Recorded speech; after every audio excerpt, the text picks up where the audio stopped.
शादी के बाद भी पत्नी का बॉयफ्रेंड। पारिवारिक कहानी। एक लड़की की शादी उसकी बिना मर्जी के एक सीधे साधे लड़के से हो जाती है, जिस लड़के के घर में उसकी माँ के अलावा और कोई नहीं था। दहेज में लड़के को बहुत सारा सामान और पैसे भी मिले थे, लेकिन लड़की किसी और लड़के से बेहद प्यार करती थी। अब लड़की की शादी बिना मर्जी के तो हो ही गई थी और अब वह अपने ससुराल आ गई थी। तभी सुहाग रात के वक्त लड़का दूध लेकर कमरे में आता है और अपनी पत्नी के पास बैठ जाता है। तभी उसकी पत्नी गुस्से से अपने पति से कहती है, क्या तुम मुझे अकेला छोड़ सकते हो? उसकी ये बात सुनकर उसका पति बहुत दुखी होता है, लेकिन फिर भी वह खुशी खुशी ये कहता है, नहीं तुम आराम करो, मैं तो सिर्फ तुम्हारे लिए दूध लेकर आया था। यह कहकर वह कमरे से बाहर चला जाता है। लड़की मन मारकर ही रह जाती है, क्योंकि लड़की चाहती थी कि उससे झगड़ा क्यों नहीं किया, ताकि वो उस गवार से तलाक ले सके। अब लड़की को ससुराल में 3-4 दिन हो गए थे, मगर वो तो सब पूरा दिन फ़ोन पर बॉयफ्रेंड से बात करती थी और उधर लड़के की माँ बिना शिकायत करे दिन भर घर का सारा काम करती थी। वह सबके लिए खाना भी खुद बनाती थी, फिर भी उसकी माँ के चेहरे पर हर वक्त मुस्कुराहट ही रहती थी। लड़का एक कंपनी में छोटी सी नौकरी करता था। वह बेहद ही ईमानदार और मेहनती था। सुबह अपने काम पर जाता और शाम को थका हारा घर आता, मगर उसकी पत्नी उसे एक गिलास पानी भी नहीं पूछती थी। अब लड़के और लड़की की शादी को करीब 1 महीना हो गया था, मगर अब तक वह दोनों एक साथ कभी नहीं सोए थे। वैसे लड़का बहुत ही शांत स्वभाव का था, इसलिए वह अपनी पत्नी को कुछ भी नहीं कहता था। फिर भी वह अपनी पत्नी को खुद ही खाना डालकर देता था, मगर उसकी पत्नी उसके साथ बैठकर खाना कभी भी नहीं खाती थी। वह अपना खाना अपने कमरे में अलग बैठकर खाती थी। लड़की को दहेज में एक स्कूटी भी मिली थी। लड़का जैसे ही अपने काम पर निकल जाता, उसके आधे घंटे के बाद ही लड़की भी अपनी स्कूटी लेकर अपने बॉयफ्रेंड से मिलने चली जाती थी और लड़के के आने से पहले ही वो अपने ससुराल वापस आ जाती थी।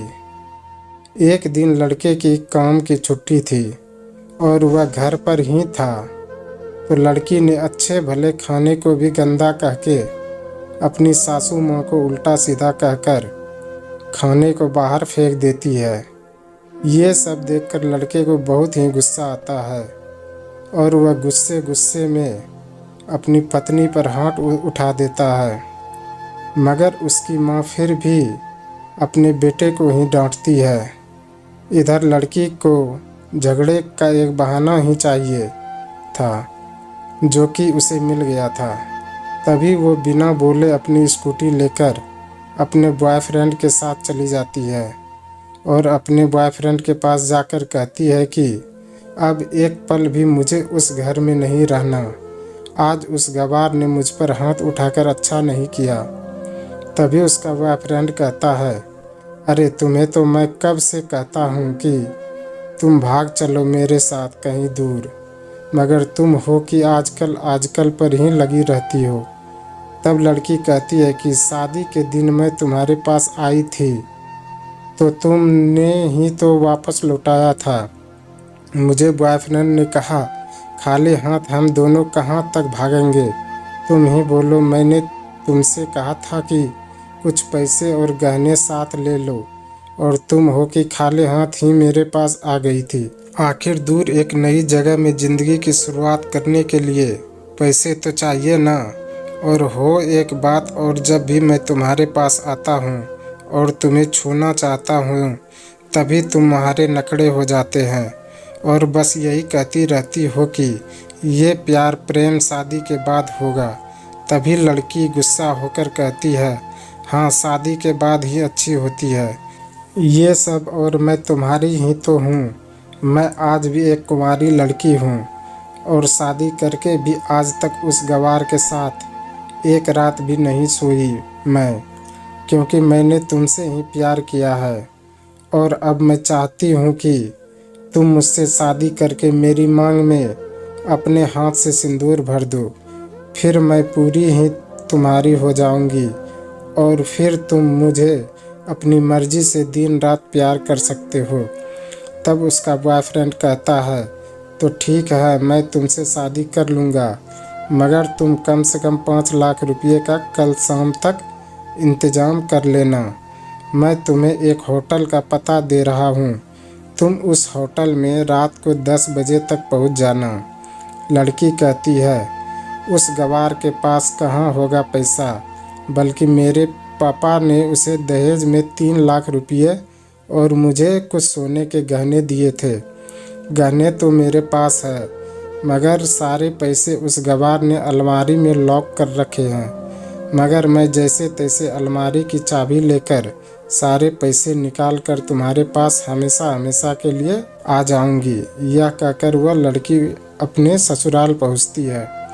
लड़की ससुराल पहुंचकर अपने पति और सास से लड़ाई करती है और उन पर खूब चिल्लाती है, मगर अफसोस वो लड़की ही चिल्लाती रहती है। उसका पति और उसकी सास बिल्कुल शांत रहते हैं। तभी लड़की अपने कमरे में चली जाती है और अचानक उसके बॉयफ्रेंड का लड़की के फ़ोन पर मैसेज आता है कि कब आ रही हो पैसा लेकर। लड़की मैसेज का जवाब देती है, सब्र करो, मैं वक्त पर आ जाऊंगी। तब उसका पति दरवाज़ा खटखटाता है और अपनी पत्नी से कहती है कि खाना खा लो। तभी पत्नी कहती है, मैं खाना तभी खाऊंगी, पहले मुझे अलमारी की चाबी दे दो। पति दरवाजे के नीचे से चाबी देकर कहता है, यह लो, अपना काम करके खाना खा लेना, क्योंकि अभी तक मैंने और माँ ने भी खाना नहीं खाया। माँ ने कहा है हम आज साथ बैठकर ही खाना खाएंगे।